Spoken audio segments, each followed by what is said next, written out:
All right, man. College football, Georgia, Alabama. Sean, did you know that is actually not a game that is played very regularly? Yeah, I feel like it has happened more recently, but before the start of the game, when they were like showing the records, I was like, oh, I feel like they played way more than this. No, that's an interesting quirk about this. Since the late 70s, they really stopped playing this game regularly. Even before that, there could be some big gaps in it. It feels like they've been playing regularly because they keep playing in the national championship and in the SEC championship. But the last 3 times that Georgia and Alabama have played were in SEC or national championship games. They have played, I'm going to count this, 1, 2, 3, 4, 5, 6, 7, 8, 9 times in the last 13 seasons, and 6 of them were in championship games. They just don't play that much. They played in the regular season in 2020. That was the last time before this. It was 5 years before this. It was 7 years before that. There's some story as to why this is the case. I don't have the exact answer for you, but it's kind of wild. You would think they're border schools, everything else. No, they don't really play against each other. So it is kind of special when one of them plays the other in the other schedule. There have been some memorable games there. Most of them involve Alabama dog walking Georgia. Sean, I don't know if you remember the funeral of 2008. That was the game that Nick Saban fully arrived. They were up in the second quarter. Alabama was on Georgia, a Georgia team that started the season ranked preseason number 1 with Matthew Stafford, AJ Green, and a bunch of other dudes. It was 31-0 in the second quarter, and Georgia had a blackout. They wore black jerseys, and they encouraged everybody in the stands to wear black, and it was a funeral. I can't believe they've ever worn them black uniforms ever again after that, because all I ever think about when I see that is how Alabama walked in there and dog walked them, okay? The game itself turned out to be very good. Not going to lie to you. I missed some of the more classic portions of it because it never dawned on me that Georgia was going to come back, and then they did, and luckily they still lost because then this whole would have an entirely different tenor. But a lot of this was about that boy Ryan Williams. And if you're unfamiliar with Ryan Williams, ladies and gentlemen, Ryan Williams plays wide receiver for Alabama. He was a top 5 recruit. He is a true freshman, and he is 17 years old. Now, you often hear about these guys being like 17 years old or something like that when they get to play college sports, and they going to turn 18 next week. No, sir. He does not turn 18 until February. He will be 17 years old for every snap of this season.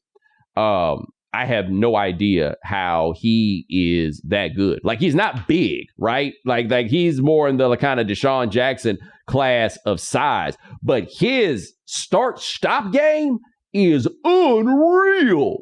Insane. People are calling him like the Kyrie on a football field because he's just, his hands and his feet are just so much quicker than everyone else's.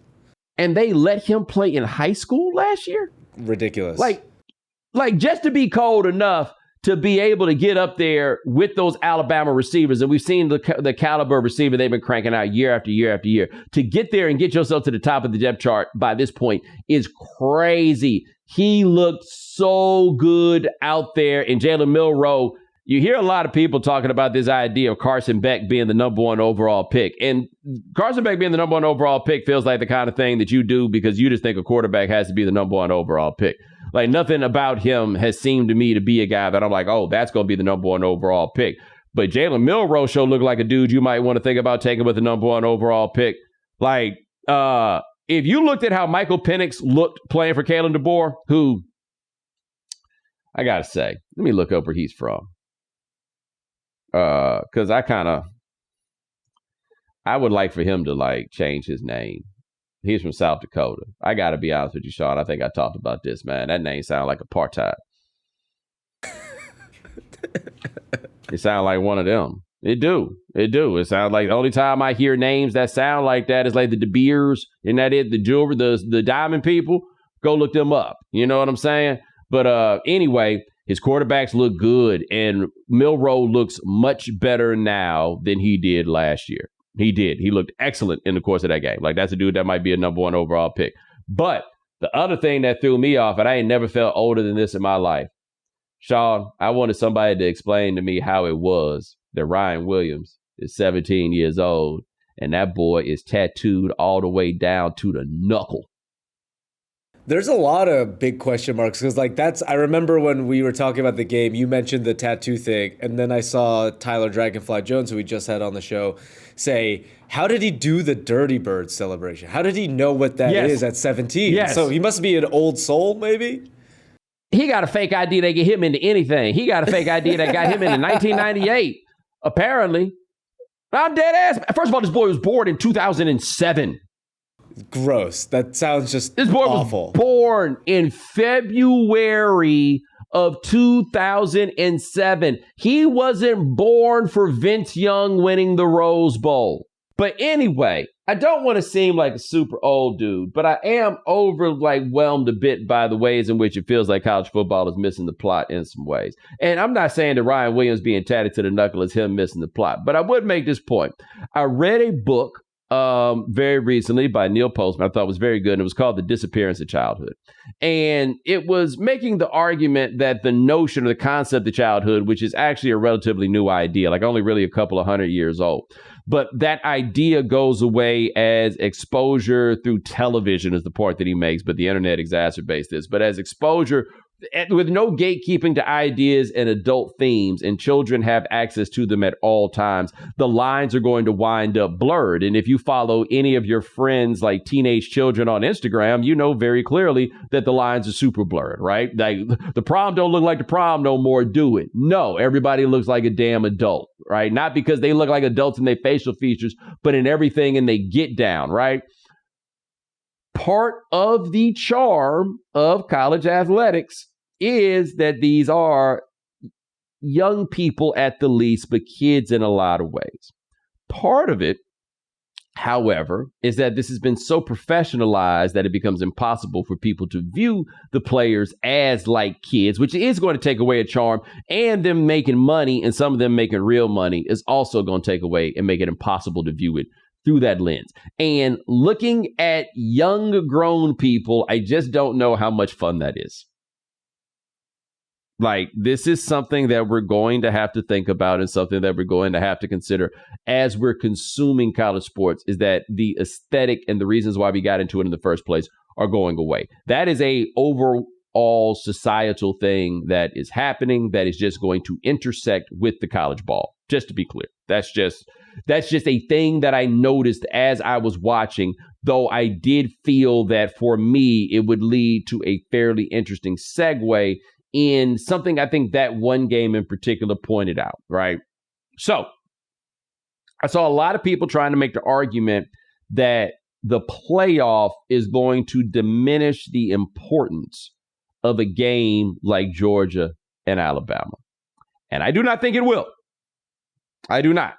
It's going to take kind of some vigilance, I think, on the part of fans to look at it that way, but I do not think it will. Here's what I mean. Let me explain. The playoff is going to determine a national champion.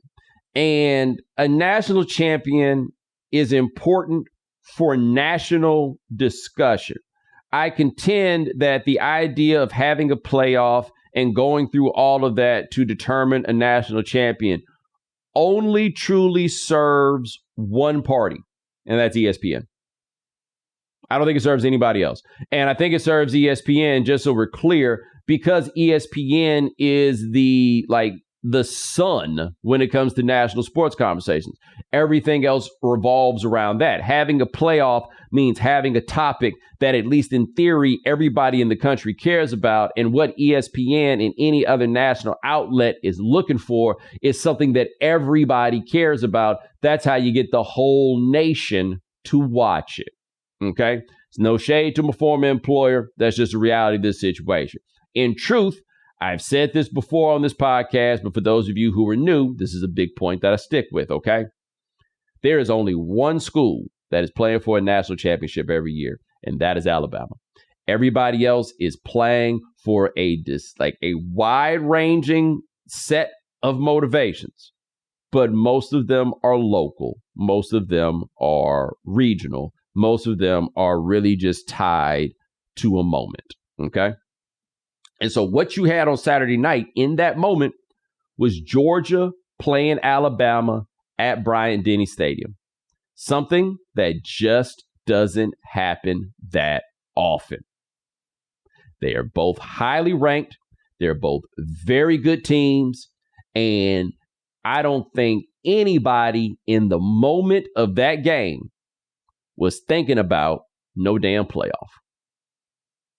I, at no point in watching that game, was thinking, yeah, but it doesn't really matter who wins because there's going to be a playoff. Because when you're watching that stuff for college football, now you don't win the national championship. That adds a little spice to what's going on, absolutely. But if we're being honest, we're long removed from the place where Georgia losing to Alabama would eliminate one of them from national championship conversation. In fact, I would make the argument that there has never been a time where such a thing would eliminate a school from national championship conversation, particularly not a game in September. Not schools with those profiles. They'd always had a chance to overcome that.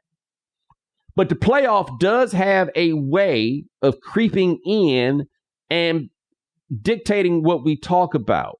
And it could very easily become a thing that distracts from what makes college football important to so many people. Except I still think to this day, what'll stop that from happening is the fact that nobody really cares about who's winning the national championship except for the time it's something to watch on television.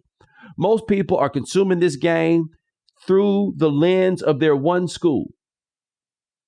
And their one school has all kinds of different things that they're going for, all kinds of different things that they're playing for. But even before you get to some national championship thing, most of them schools, you got to get to a conference championship sort of thing. Or you got a rivalry game that you care about or whatever it is. But the games that matter are the games that are directly in front of you. And it's about how good your team is. And yeah, maybe you add some additional stakes and, this is to see who gets in the playoff. Maybe that makes things better in the end. And I guess for some of them schools that ain't as good and don't be playing for that much stuff, I guess maybe it turns into a thing. Maybe it becomes a bit of a sweetener for them. I don't really know. But I remember something when Indiana, the state of Indiana, went from having one state champion to having classes, right?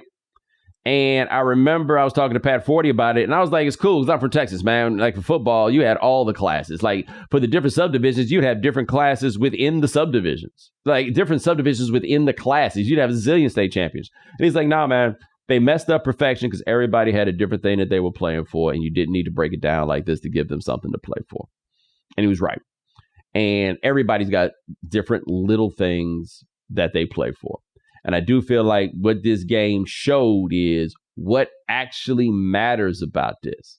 Now, you can combine this with the first thing I brought up, and Ryan Williams being tatted to the knuckle at 17 actually didn't take away from that at all. There's something to that. But all of this is changing. All of it's going to feel different. I guess we're going to find out pretty soon whether or not we like it. The NFL is back, which means you can turn $10 into $1,000 in a single game watching your favorite teams only on Prize Picks. You can make a Prize Picks lineup in as little as 60 seconds. Sign up today and get $50 instantly when you play 5. You don't even need to win to receive the $50 bonus. It's guaranteed. Quick withdrawals, easy gameplay, and an enormous selection of players and stat types are what make Prize Picks the #1 fantasy sports app. So make sure you go to prizepicks.com/Bomani and use code Bomani for a first deposit match up to $100. That's prizepicks.com/Bomani. Prize Picks, daily fantasy sports made easy.